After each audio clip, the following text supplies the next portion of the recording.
সালামু আলাইকুম প্রিয় শিক্ষার্থী। ষষ্ঠ শ্রেণীর ইংরেজি প্রথম পত্রের নিয়মিত ক্লাসের আজকে ১২তম পর্ব। এই ১২তম পর্বে আমরা পড়ার চেষ্টা করব লেসন 11। এই পুরো লেসনটাই আমরা এই ক্লাসে শেষ করার চেষ্টা করব। এর আগে প্রত্যেকটা লেসন আমরা এক এক ক্লাসে শেষ করেছি। আমরা জানি এক লেসন এক ক্লাসে শেষ করা তোমাদের জন্য বেশ মুশকিল। তো তোমরা চাইলে প্রত্যেকদিন যতটুকু পড়া তোমাদের টিচার দিচ্ছে বা যতটুকু পড়া তুমি পড়তে পারছো প্রত্যেকদিন ততটুকু দেখতে পারো এবং পরবর্তী দিনের জন্য ভিডিওটা সেভ করে রাখতে পারো এবং আমাদের চ্যানেলটা সাবস্ক্রাইব করে রাখতে পারো, কারণ আমরা শুধু ইংরেজি না, ইংরেজির পরে ইংরেজি সেকেন্ড পেপার, গণিত সহ অন্যান্য প্রত্যেকটা সাবজেক্টের উপরে ক্লাস দেওয়ার চেষ্টা করব। তাহলে চলো আমাদের আজকের ক্লাসটা শুরু করি। আমাদের আজকের ক্লাসটা হবে লেসন 11 এবং তোমরা জানো লেসন 11 কিসের উপরে? লেসন 11 আর ইউ লিসনিং এর ফার্স্ট অংশ নিয়ে। অর্থাৎ এই সেম টাইটেলে আমাদের আরও একটা লেসন থাকবে, সেটা থাকবে লেসন 2। এই লেসনগুলোতে বা এই ক্লাসগুলোতে আমরা সাধারণত উচ্চারণ শিখব। বিভিন্ন উচ্চারণগুলো যেভাবে হয় সেই উচ্চারণগুলো শেখার চেষ্টা করব আমরা। ছোটখাটো পরিবর্তনের ফলে উচ্চারণের কি ধরনের পরিবর্তন হয় এই জিনিসগুলো আমাদের শেখা প্রয়োজন। চলো তাহলে শুরু করি। এই লেসনটা শেষ করার পরে আমরা কি কি করতে পারবো দেখো। রিকগনাইজ ইংলিশ সাউন্ডস, আমরা ইংরেজি সাউন্ড আইডেন্টিফাই করতে পারবো বা রিকগনাইজ করতে পারবো। Recognise word and stress on words in sentence, আমরা বিভিন্ন ওয়ার্ড শিখতে পারবো এবং সে কোন সেন্টেন্সের মধ্যে কোন ওয়ার্ডটাকে স্ট্রেস মানে জোরে বলতে হবে, কোন ওয়ার্ডটাকে আস্তে বলতে হবে, এটা শিখতে পারবো। এছাড়াও আরো কিছু জিনিস শিখতে পারো। সবচেয়ে বেশি যে জিনিসটা শিখতে পারো সেটা হচ্ছে প্রোনাউন্সিয়েশন। ঠিক আছে? তাহলে চলো শুরু করি। প্রথমে যে জিনিসটা সেটা একটা মজার গেম হতে পারে তোমাদের জন্য। Listen and read the following word. তোমরা এই জিনিসটা দেখবা এবং পড়ার চেষ্টা করবা। টিচার তোমাদেরকে ক্লাসরুমে জোরে জোরে এই জিনিসগুলো বলানোর চেষ্টা করবে। দেখো এই পাশে কি দেখতে পাচ্ছ? এই পাশে দেখতে পাচ্ছ একটা ছাউনির নিচে কিছু মানুষ দাঁড়িয়ে আছে। এই পাশে গাছের নিচে একজন মানুষ দাঁড়িয়ে আছে। তো গাছের নিচে দাঁড়িয়ে আছে এটা কিন্তু ছায়ার মধ্যে, ঠিক আছে? আবার যখন কোনো ছাউনির নিচে দাঁড়িয়ে থাকে সেই ছাউনিটাকেও কিন্তু একই ধরনের ওয়ার্ডে ব্যবহার করা হয়। সেজন্য যখন আমরা কোনো কিছুকে ছাউনির ইংরেজি কিন্তু হয় শেড, এবং যখন তুমি কোনো ছাউনির নিচে বসে ছায়া মধ্যে থাকো, সেটা গাছের ছায়া যদি হয় সেটাও হতে পারে, সেটার উচ্চারণ হবে শেড। তাহলে শেড মানে ছাউনি, শেড মানে ছায়া। পিপার, পিপার মানে গোলমরিচ।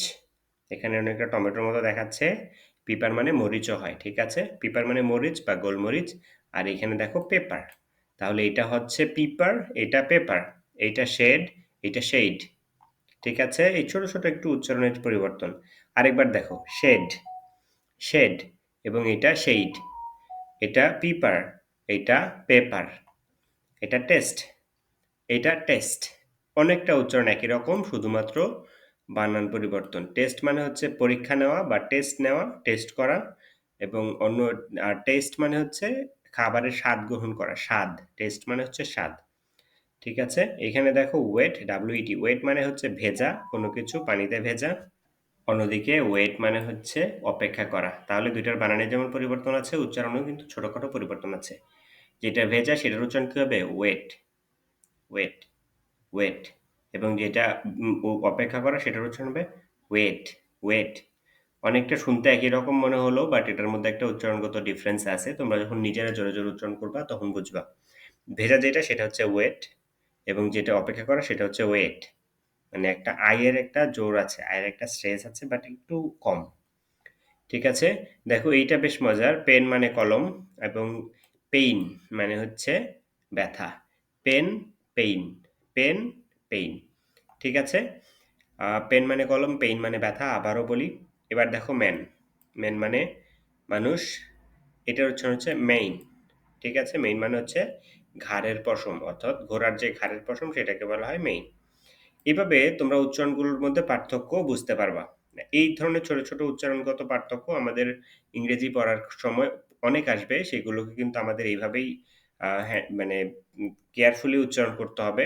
যখন আমরা বিশেষ করে স্পিকিং করব তখন এই জিনিসগুলোকে একটু কেয়ারফুলি উচ্চারণ করতে হবে। যখন তুমি বলবে শেড এবং শেড, শেড এবং shade, paper, paper, test, taste, wet, wait, pen, pain, man, men. এই জিনিসগুলোকে কিন্তু তোমাদের খেয়াল করে উচ্চারণ করতে হবে। লেখার সময় বানানের এই পরিবর্তনগুলো তোমরা নিশ্চয়ই দেখবে। এই শব্দটা হয়তো তোমরা খুব বেশি উচ্চারণ করবা না তোমাদের লাইফে, কিন্তু অন্য যে শব্দগুলো এগুলো কিন্তু আমাদের খুবই নিত্য প্রয়োজনীয় শব্দ। তাহলে চলো এই লেসনের পরের যে পার্ট সেটাতে কি বলছে দেখো। Do you notice any difference between the vowel sounds in the words on the left column and the vowel sounds on the words of the right column? তুমি কি কোনো পরিবর্তন লক্ষ্য করেছো? আসলেও কিন্তু আমরা পরিবর্তন লক্ষ্য করেছি। এখানে ভাওয়েল সাউন্ড কোনটা? ই। এখানে এই, ঠিক আছে? এখানে এই দুইটা ই হচ্ছে ভাওয়েল। এখানে পেপার এইগুলা কিন্তু ভাওয়েল সাউন্ড, ঠিক আছে? তোমরা নিশ্চয়ই এর মধ্যে পার্থক্য কি ধরনের হয় সেটা বুঝতে পেরেছো। Listen to and repeat the sound in section A again. তোমাদেরকে এই সেকশনের এই সাউন্ডগুলোকে বারবার করে পরিবর্তনটা কি ধরনের সেটা তোমাদেরকে প্র্যাকটিস করতে বলা হচ্ছে। চলো আমরা পরের পার্টে যাই। Read the following sentence first. নিচের সেন্টেন্সটা প্রথমে পড়ো। Notice the underline word carefully. আমাদের এই যে এখানে যে কিছু সেন্টেন্স আছে এই সেন্টেন্সগুলোকে দেখতে বলছে এবং যে সেন্টেন্সগুলোর নিচে যে ওয়ার্ডগুলোর নিচে আন্ডারলাইন করা আছে সেগুলোকে বিশেষভাবে গুরুত্ব দিয়ে পড়তে বলছে, ঠিক আছে? Then listen and repeat the sentence pronouncing the underlined word properly using the vowel sounds you just practised in section A. এখানে যেই শব্দগুলো আছে এইগুলোর বেশিরভাগগুলোই কিন্তু আমাদের এখানে আছে। হ্যাঁ, তো এই সিস্টেমেই আমাদের এই জিনিসগুলোকে উচ্চারণ করতে হবে, ঠিক আছে? চলো। মেট মানে কি? মেট মানে মিটিং করার পাস্ট ফর্ম, ঠিক আছে? এটার উচ্চারণ কি হবে? I met. I met. I met শুধু মেইট না। I met Benu and her roommate. দেখো এটার উচ্চারণ কি? মেট। এটার হচ্ছে মেইট, ঠিক আছে? এই ধরনের পার্থক্য কিন্তু তোমরা পাবে। I met Benu and her roommate mate in the book store. বইয়ের দোকানে আমি বেনু এবং তার রুমমেটের সঙ্গে কথা বলেছি বা দেখা করেছি। They were buying some papers and pens. Papers and pens এই দুইটা জিনিস বেশ একটু জোর সোরে তোমরা উচ্চারণ করবা, ঠিক আছে? I remember her friends face. আমি তার বন্ধুর চেহারা মনে রাখতে পারি। সো আমরা আগের লাইনটার বাংলা করি নাই। They were buying some papers and pen. তারা কিছু কলম এবং খাতা কিনছিল অথবা খাতা এবং কাগজ এবং কলম কিনছিল। এরপর যেটা বলছে I remember her friends face. আমি তার বন্ধুর চেহারা মনে রাখতে পেরেছি।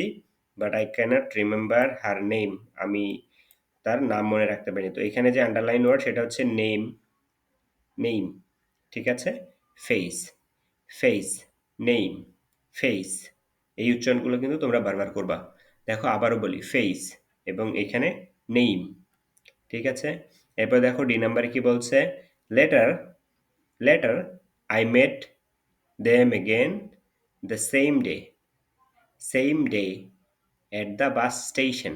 দেখো এখানে যেই আন্ডারলাইন ওয়ার্ডগুলো সেগুলোর ফোর্স দিয়ে যদি পড়ো লেট, ঠিক আছে? Letter, letter, mate, same, same, day, station, station. এই উচ্চারণগুলো কিন্তু তোমাদেরকে অবশ্যই কেয়ারফুলি করতে হবে। আশা করি ক্লাসে তোমাদের টিচারও এগুলো করিয়ে দিবে। যদি এই উচ্চারণগুলোতে কোনো প্রবলেম থাকে তোমরা কিন্তু চাইলে এই ক্লাসটা বারবার দেখেও করতে পারো অথবা ইন্টারনেটে বিভিন্ন সোর্স আছে যেখানে এই জিনিসগুলোর উচ্চারণ কেমন হবে সেটা বলে দেয়। সেগুলোও করতে পারো। এরপর এই নাম্বার, আচ্ছা এই ডি নাম্বারটার মিনিং করে দেই লেটার। পরবর্তীতে I met them again the same day in the bus station. আমি পরের দিন ওই দিনই তাদের সঙ্গে আবার বাস স্টেশনে দেখা করি বা দেখা হয় তাদের সঙ্গে। They were waiting for some friends to come. Waiting, ঠিক আছে? এখানে আমরা কি দেখেছি? উপরে আমরা দেখেছি ওয়েট। এইটার এইটার আরেকটা ফর্ম কিন্তু ওয়েটিং, ঠিক আছে? ফর সাম ফ্রেন্ডস টু কাম।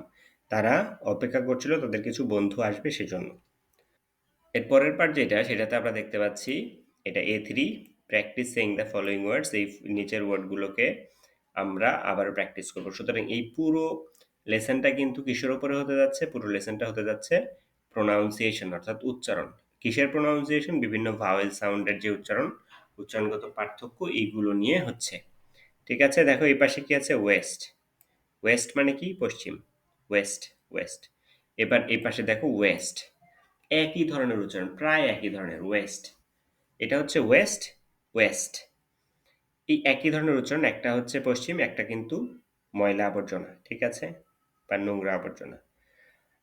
তো এটা কি? ওয়েস্ট, এটা ওয়েস্ট, ঠিক আছে? এটার উচ্চারণ কি হবে? ডেপ্ট, ডেপ্ট মানে ঋণ। এটার উচ্চারণ কি হবে? ডেট, ডেট মানে, ডেট মানে তারিখ। ডেপ্ট মানে ঋণ, ডেট মানে তারিখ।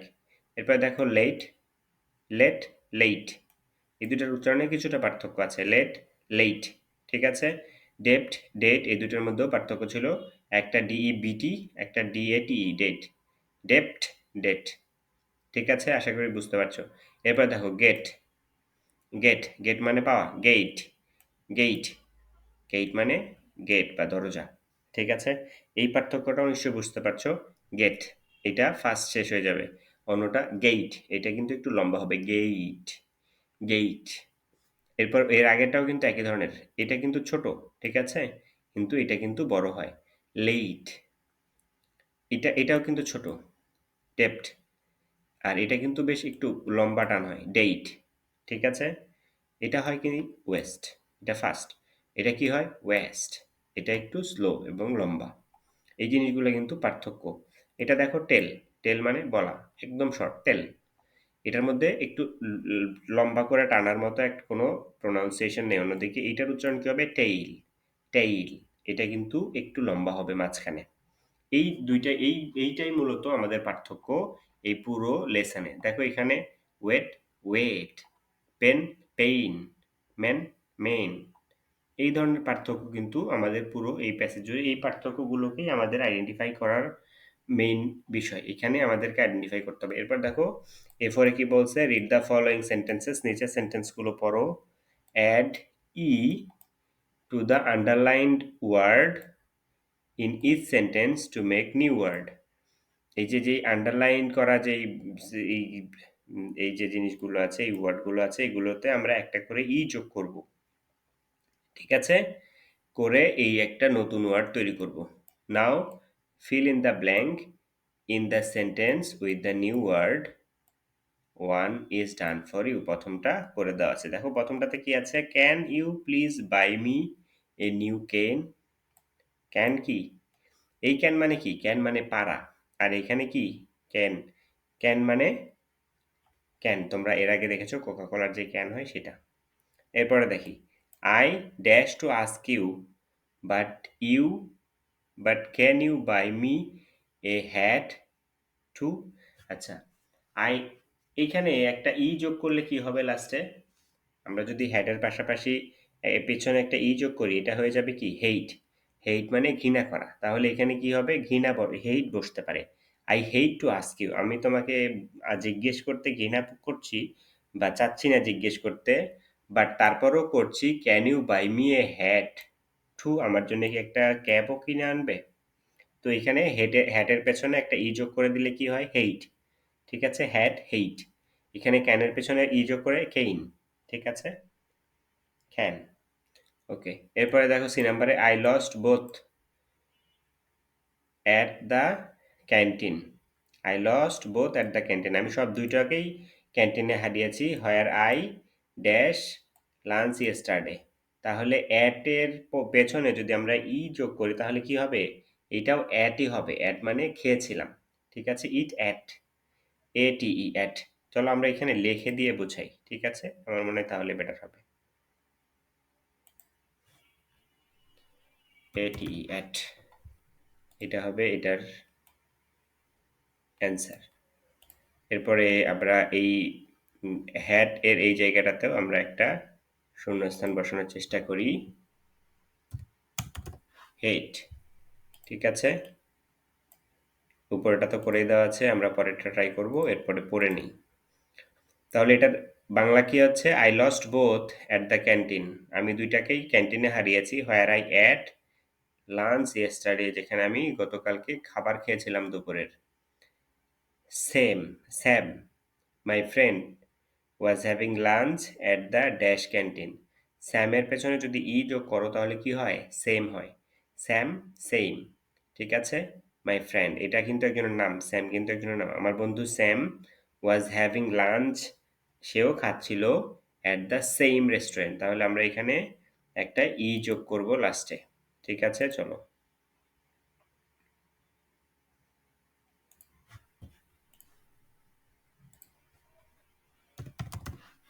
সেম। ওকে, তাহলে এটা কি হবে অ্যান্সার? এটার বাংলা কি হবে?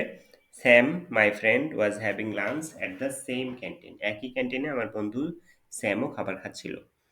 হি ওয়াজ mad at me because I dash him go back and look for my things later.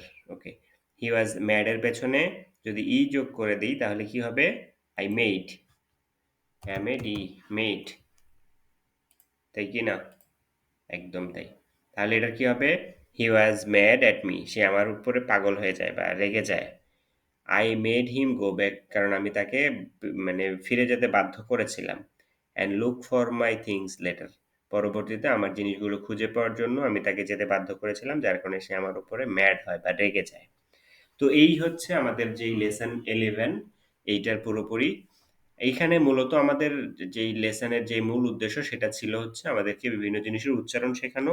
ছোটখাটো একটা ভাওয়েল চেঞ্জের ফলে আমাদের উচ্চারণে কি ধরনের পরিবর্তন আসে, এই জিনিসগুলো আমাদেরকে খেয়াল করানো। এবং তোমরা নিশ্চয়ই এইটা কিভাবে প্র্যাকটিস করবে সেটা বলি, বারবার বারবার উচ্চারণ করে এই জিনিসের পার্থক্যগুলোকে তোমাদের ধরতে হবে। ধরে এই জিনিসের পার্থক্যগুলো ধরতে পারা কিন্তু খুবই জরুরি, উচ্চারণের ক্ষেত্রে এবং বানানের ক্ষেত্রে, দুই ক্ষেত্রেই। আজকের ক্লাসটা এখানে শেষ করছি। পরের ক্লাস হবে আমাদের লেসন 12 এর উপরে, the unseen beauty of Bangladesh. এটা সম্ভবত একটু বড় হতে যাচ্ছে। এই ক্লাসটা 2 পার্টে বিভক্ত করব। সে পর্যন্ত ভালো থাকো, ধন্যবাদ।